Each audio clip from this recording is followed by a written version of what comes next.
چلیں جی آپ بتائیے. ہاں یہ جو جنازہ ہم پڑھتے ہیں مومنین کا، تو یا تابوت رکھا ہوتا ہے آگے، یا اس کا نام ہوتا ہے ہمارے ذہن میں، اس کے لیے دعا کرنے کی بجائے ہم اپنے لیے اپنا جنازہ شروع کر دیتے ہیں.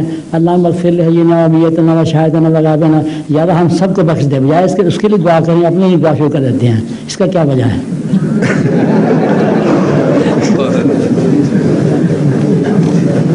بات یہ ہے اللہم اغفر لحینا و میتنا، میت بیچاری اس حالت میں جا چکی ہوتی ہے کہ وہ اپنے لیے اب بخشش مانگ ہی نہیں سکتی، اس کے استغفار کا زمانہ گزر گیا. اس لیے جنازے وقت اللہ تعالیٰ یہ بتاتا ہے کہ زندو تمہیں ہوش کرو، تم نے یہاں پہنچ جانا ہے. اس لیے جب تک تم اپنے لیے بخشش مانگ سکتے ہو وہ زیادہ اہم ہے بنسبت اس کے کہ مردوں کے لیے بخشش مانگو. زندہ کے لیے اول فرض یہ ہے کہ اپنے لیے بخشش طلب کرے. اس لیے ایک عظیم الشان کلام ہے حضرت صلی اللہ علیہ وسلم کا بھی، گو قرآن نہیں مگر قرآن کے بعد اس سے بہتر کلام کوئی نہیں ہو سکتا. آپ نے اصل بنیادی نقطے کی طرف توجہ دلا دی اس دعا میں کہ جنازے پر جاتے ہو تم اس کی فکر کر رہے ہو، خدا کہتا ہے تم اپنی فکر کرو، پہلے اپنے لیے پہلے بخشش کی دعا مانگ لو. اور جو اپنے لیے بخشش نہیں مانگتا اس کی دوسرے کے لیے بخشش کے معنی کوئی نہیں رہتے. یہ بھی ایک اس میں حکمت ہے. جو خود بخشش کی فکر ہی نہیں اپنے لیے کر رہا، وہ ٹھیکیدار بن کے دوسروں کی بخشش سے کرواتا پھرتا، اس کی حیثیت ہی کیا رہ جاتی ہے.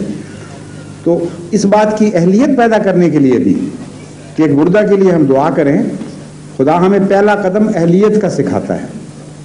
تم بخشش مانگنے کے تب اہل بنو گے اگر تم اپنے استغفار کی طرف متوجہ ہوگے. اللہم اغفر لحینا و میتنا، پھر فرمایا میت کے لیے.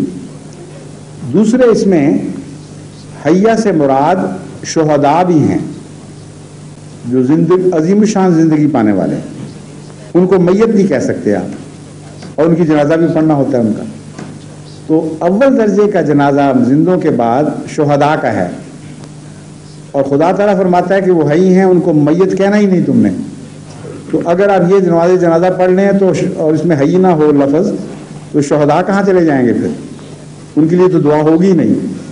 اس لیے خدا نے فرمایا اللہم اغفر لحینا و میتنا، اے خدا ان معنوں میں ہمارے اعلیٰ قسم کے وفات پانے والے شہداء جو ہیں، پہلے ان کے لیے ہم بخشش مانگتے ہیں، پھر دوسرے مردوں کی بات کرتے ہیں.